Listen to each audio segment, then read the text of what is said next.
Hello everyone, greetings to you all. This is Grishma from Chemistry Department.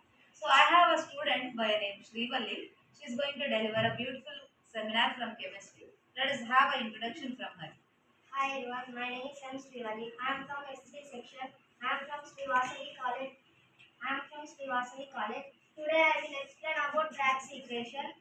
When X-rays are undergoes diffracted, first first X-ray is diffracted from first plane, and another X-ray is diffracted from second plane.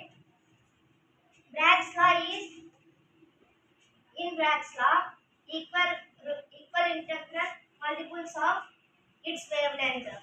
In triangle ABD, we can get sin theta equals to BD plus AB. AB is distance.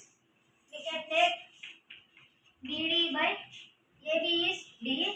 Sin theta equals to BD equals to D sin theta. We can get another triangle. This is ABC. Sin theta equals to BC by AB.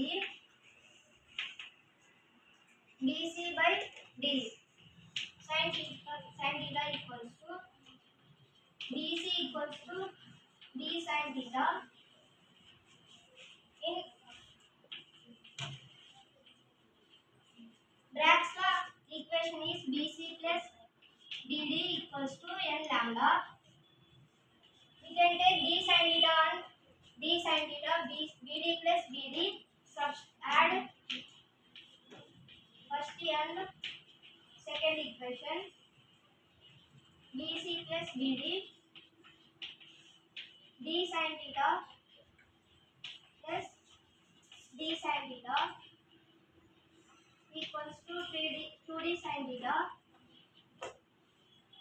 BC plus BD equals to 2D sin theta. We can take Bragg's law is BC plus BD equals to n lambda. Substitute in equation 1. BC plus BD equals to n lambda. BC plus BD substitute 2D sin theta equals to n lambda. This is Bragg's law. Thank you for everyone.